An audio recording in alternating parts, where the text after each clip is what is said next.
他来了，他来了，他带着自己又大又美丽的战舰走来了啊！好久没写懂王了，最近我的灵感老缪斯又整出了新花样，在美军系统这个密不透风的利益共同体外逡巡了这么久，董王终于是找到了突破口了。左手搞4星上架优化，右手握军舰航母分红。我认为这次川普大统领是有能力把手伸进美军这个美国婆罗门的绝对领域，民主党和共和党建制派最后的政治阵地的。美国当地时间22号下午，川普在佛罗里达州的海湖庄园宣布，美国将建造新型战舰特朗普级战舰，以取代老旧过时的美军战舰。用他自己的话说啊，新战舰要比以前的船大100倍。有的时候我真的觉得川普的川肯定跟四川的川有点的渊源。他这个话就让我想起了那个朴素的抽油烟机广告，炒100个辣椒都不怕，主打一个言有尽而意无穷，你都不用渲染个图出来，川式比喻句啊，都是这种风格，要啥 PPT 呀？一下就让你 get 到了那个规模，对吧？那报告里说呢，新战舰首舰将命名为无畏号。美国海军将先建造2艘特朗普级战舰，然后再建8艘。特朗普表示，他设想总共要建造20到25艘该型战舰，还要增加航母的数量，以作为美国海军新黄金舰队的一部分。大家听到这个消息，大概率就会想，就美国那个造船能力，现在还指望着韩国帮忙呢。2个月前，我们对承担美国海军复兴战略的韩国韩华集团进行了制裁，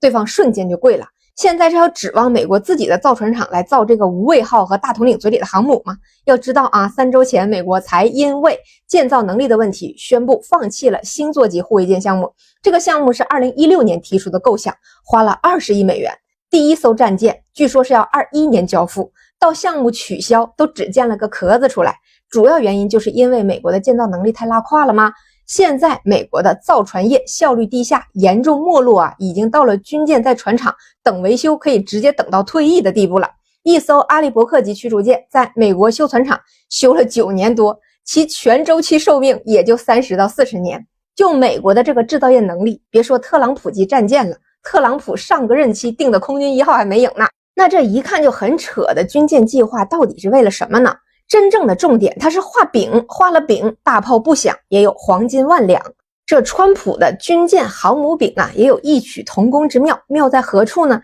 这就要联系12月以来美国几个发布和没发布的重磅文件来看了。第一个就是美国的国家安全战略报告，这个我在12月8号的节目里啊详细的解读过。主要意思呢，简单说一下，就是美国要战略收缩回西半球，也就是南北美洲啊。西半球不是西方国家，西半球是个地理概念啊，不包括欧洲。原文中门罗主义的特朗普推论这个表述指的不是门罗的门罗主义。如今美国没有强大的制造业能力，把南美变成自己的原材料供应地和工业品倾销市场，这个才是门罗主义的本质。现在的美国和拉美、南美国家都是原材料供应国，彼此是一个竞争关系。所以其实安全战略报告的第4部分，战略使命中的第1个主题南美洲，副标题叫做门罗主义的特朗普推论，重点是在特朗普推论上面。意思就是啊，美国要在中国这个最大的制造业国家和南美铜银铁锂矿石的最大储藏地区之间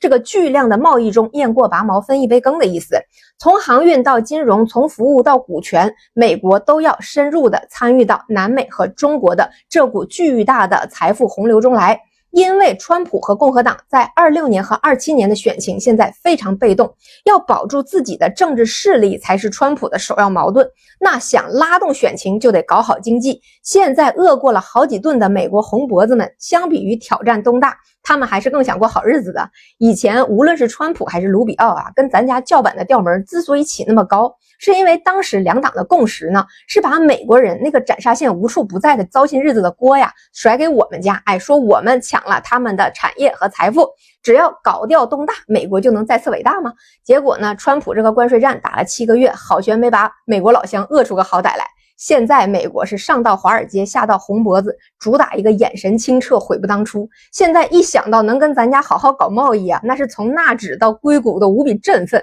高盛、摩根大通、摩根士丹利、贝莱德的2026年趋势报告展望都无比看好中美关系缓和之后的经济发展潜力，就连常年反动的《经济学人》杂志都开始绣红旗了，刊文说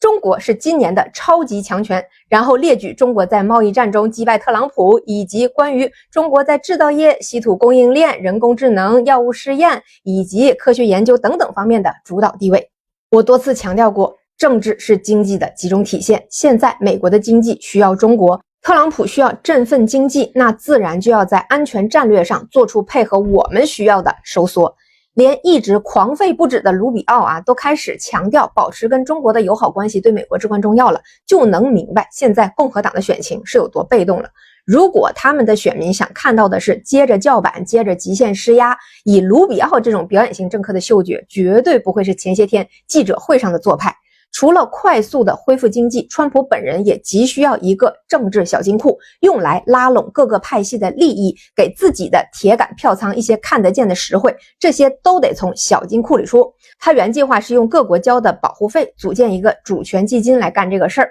原计划呢是能有3到5万亿的资金，现在看呢使老大劲，也只从欧洲和日韩要来5000亿美元左右。这点钱用来搞政治跟华尔街支持的民主党人斗，很显然是不够看的。跟我们恢复贸易虽然是长钱，但是远水它解不了近渴呀，所以川普的算盘就打到了第2份文件上，美国国防安全授权法案。不同于美国国家安全战略报告它是由白宫主导编写的。国防授权法案是美国国防年度开支预算和国防政策的指导性文件。尽管当下美国两会两院都由共和党控制，但席位优势并没有打破两党的平衡，双方各自的利益诉求泾渭分明的被反映在了这个法案里。很多政策都跟前面说的那个国家安全战略报告所代表的特朗普立场有着极其巨大的差异。比如法案里要求，除非事先征求北约盟友的意见，并认定撤军符合美国国家利益，否则五角大楼必须在欧洲维持至少 7.6 万名美军以及主要军事装备，禁止美军欧洲司令部指挥官放弃北约最高指挥官的头衔。就从这些就能看出来欧洲其实就是民主党的欧洲，跟特朗普对欧洲施压，甚至计划考虑从欧洲撤出部分兵力并取消欧洲司令部的这个立场是南辕北辙。法案还规定，在未来2年内，每年要拨款4亿美元用于生产援助乌克兰的武器装备。虽然比拜登任上动不动就上百亿美元的援助差了不少，但是呢，前天万斯还在呼吁，美国人的钱应该花在自己的福利上，用来孝敬父母。转头一看，4亿美元孝敬乌克兰了，民主党人那套不认爹娘的觉醒病毒，原来在这儿等着呢。授权法案呢还规定，禁止美国政府随意切断对乌克兰的情报援助，扣留战争部长赫克塞斯1/4的俸禄，直到他交出攻击委内瑞拉贩毒船的这个录像资料。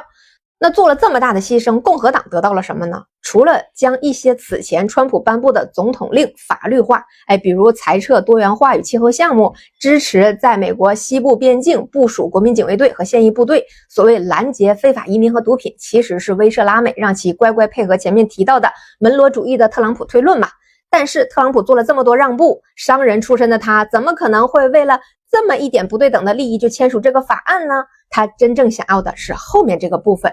一、提升武器采购效率；第二，开发金琼导弹防御系统，使该系统的资金支持得到了落实。之前节目里给大家讲过美媒曾经爆出过，这个金琼系统号称是万亿级规模的投入，第一阶段就有1750亿美元规模，其中 75% 的份额是给了由安杜里尔公司、帕兰蒂尔公司和 SpaceX 3家组成的硅谷科技资本竞标组合的。当时就被解读为硅谷科技资本要分走美国传统军工复合体的蛋糕了。这几天为啥据说马斯克和川普的友谊的小船又在修复了？是不是就有线索了？这又跟开篇我说川普有能力把手伸进美军有啥关系呢？要知道，美军真正忠于的是利益，无论是华尔街想要驱赶某地地缘的资本回流美国，还是共和党建制派想要石油，亦或是两党都绝不允许像卡扎菲之流绕开美元卖石油，欧元想挑战美元的地位，美军都会